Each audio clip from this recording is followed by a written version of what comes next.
संविधान का प्रारंभ होता है संविधान की प्रस्तावना से।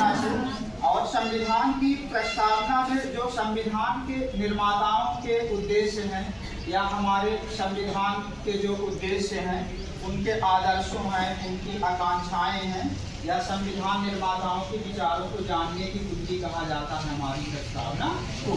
और जहाँ भी संविधान की भाषा में कोई भी अस्पष्टता आती है या समझना होता है तो फिर वहाँ पे सुप्रीम कोर्ट देते हैं संविधान की प्रस्तावना की, या फिर संविधान निर्माताओं का क्या उद्देश्य था, नागरिकों को क्या देना चाहते थे संविधान निर्माता। क्योंकि आप जानते हैं भारत का संविधान भारतीयों द्वारा ही निर्मित किया गया था।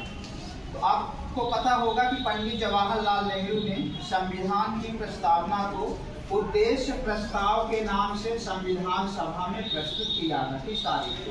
13 दिसंबर 1946। 13 दिसंबर 1946 को संविधान सभा ने उद्देश्य प्रस्ताव को किस दिन स्वीकार कर लिया था? 22 जनवरी 1947। 22 जनवरी 1947 को। अब हम लोग पढ़ेंगे संविधान की प्रस्तावना के बारे में। संविधान की प्रस्तावना में केवल एक बार संविधान संशोधन हुआ है। आप अच्छे जानते हैं कौन से नंबर का? 42वां संविधान संशोधन हुआ था 1976 में। 3 बातें जोड़ी गई थी संविधान की प्रस्तावना में। कौन सी 3 बातें हैं?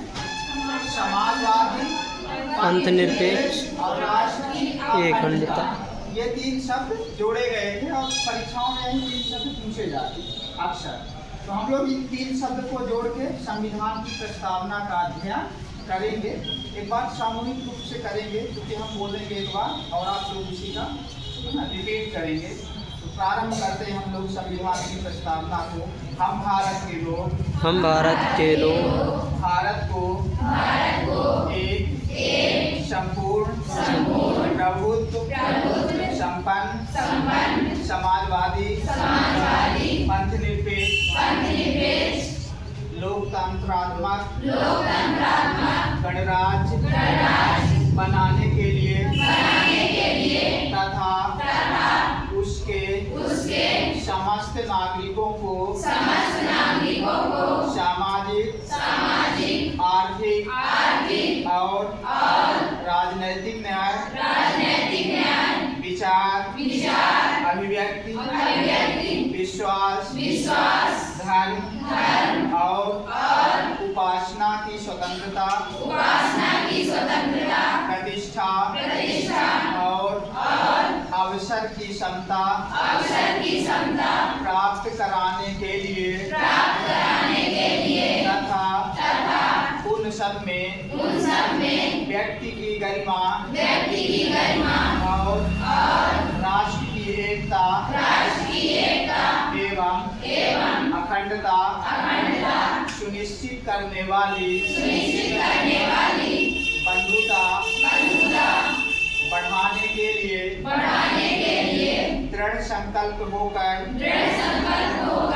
अपनी इस संविधान सभा में आज तारीख 26 नवंबर 1949 ईस्वी मिति मार्ग शीर्ष शुक्ल सप्तमी संवत 2006 विक्रमी को एतद् द्वारा इस संविधान को अंगीकृत अधिनियमित और आत्मार्पित करते हैं। यह है हमारे संविधान की प्रस्तावना। कुछ बच्चों को पता भी होगी संविधान की प्रस्तावना। कितने बच्चे हैं जो बता पाएंगे संविधान की प्रस्तावना? बिना भूले बताना है, बिना किसको कॉन्फिडेंस अपने ऊपर से बिना देखे। चलिए आप बताइए पहले। हम भारत के लोग भारत को एक संपूर्ण प्रभुत्व संपन्न समाजवादी पंथनिरपेक्ष लोकतंत्रात्मक गणराज्य बनाने के लिए तथा उसके समस्त नागरिकों को सामाजिक आर्थिक और राजनीतिक न्याय विचार अभिव्यक्ति विश्वास और उपासना की स्वतंत्रता प्रतिष्ठा और अवसर की समता प्राप्त कराने के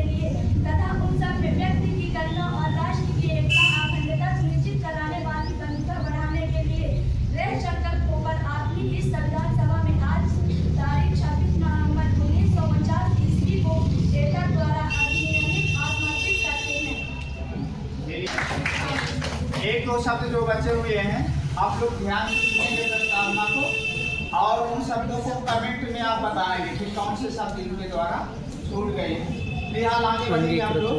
संविधान की प्रस्तावना में कुछ महत्वपूर्ण बिंदु दिए गए हैं, उनका क्या अर्थ है एक लाइन में हम लोग समझने का प्रयास करेंगे। और सबसे पहले देखेंगे हम भारत के लोग, इसका मतलब क्या है? हम सिर्फ भारत के ही नागरिक हैं। भारतीय संविधान का मूल स्रोत भारत की जनता है, और वहीं से समस्त शक्तियों का वही केंद्र बिंदु है, भारत की जनता है।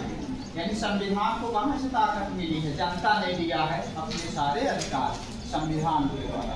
दूसरा है संपूर्ण प्रभुत्व संपन्न, इसका मतलब बताइए। संपूर्ण प्रभुत्व संपन्न का मतलब है कि भारत देश पूरी तरह से स्वतंत्र हो चुका है, आज़ाद हो चुका है, अब हम किसी के गुलाम नहीं हैं, और अपने निर्णय लेने की हमें पूरी आज़ादी है, चाहे अपने देश के अंदर की बात हो चाहे देश के बाहर। यानी आंतरिक और बाहरी मामलों में दोनों रूप से स्वतंत्र निर्णय लेने का अधिकार हमारे देश को है। तीसरा है समाजवादी। तीसरा है समाजवादी।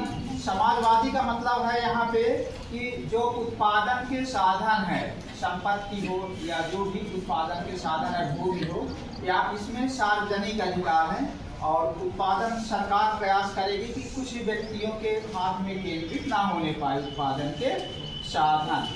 समाजवाद के बाद अगला शब्द पंथ निरपेक्ष। पंथ निरपेक्ष का मतलब है कि अब भारत देश का कोई एक राज्य धर्म नहीं होगा, और राज्य की नज़र में सभी धर्म एक समान होंगे, और राज्य नीतियां बनाते समय किसी भी धर्म के साथ कोई भेदभाव नहीं करेंगे। पंथ निरपेक्ष के बाद है लोकतंत्र। लोकतंत्र की परिभाषा बताइए, आसान शब्दों में है। जनता का जनता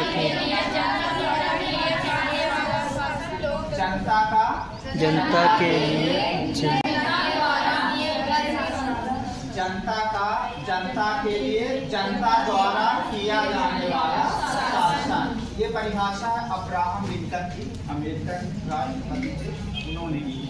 अगला शब्द गणराज्य है। गणराज्य का मतलब क्या है? भारत के राष्ट्राध्यक्ष, जिन्हें राष्ट्रपति कहते हैं, तो भारत के राष्ट्राध्यक्ष का जनता द्वारा या उसके प्रतिनिधियों द्वारा चुना जाना ही क्या कहलाएगा? गणतंत्र। फिर बताएंगे कितने प्रकार के न्याय की चर्चा की गई है हमारे। 3 प्रकार के न्याय हैं, सामाजिक, आर्थिक और राजनीतिक न्याय। फिर बताएंगे कितने प्रकार के स्वतंत्रता की बात की गई है प्रस्तावना में? 5 प्रकार। 5। पहला विचार, अभिव्यक्ति, दूसरा विश्वास, चौथा धर्म, और 5वीं उपासना। यानी विचार, अभिव्यक्ति, विश्वास, धर्म और उपासना की स्वतंत्रता।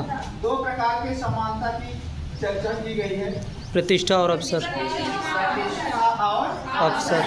समता।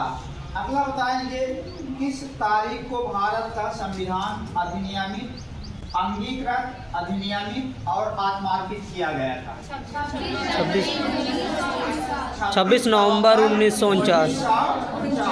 आपने अभी प्रस्तावना पढ़ी है, प्रस्तावना में अंतिम में दिया हुआ कि आज तारीख 26 नवंबर 1949 को वेतन द्वारा इस संविधान को अंगीकृत, अधिनियमित और आत्मार्पित करते हैं।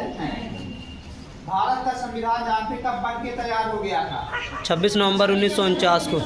26 नवंबर 1949 को भारत का संविधान बन के तैयार हो गया था। इसी तारीख को हम लोग मनाते हैं संविधान दिवस। संविधान दिवस 26 नवंबर आने वाला है, उस दिन हम लोग संविधान दिवस मनाएंगे और संविधान की प्रस्तावना का भी पाठ करेंगे।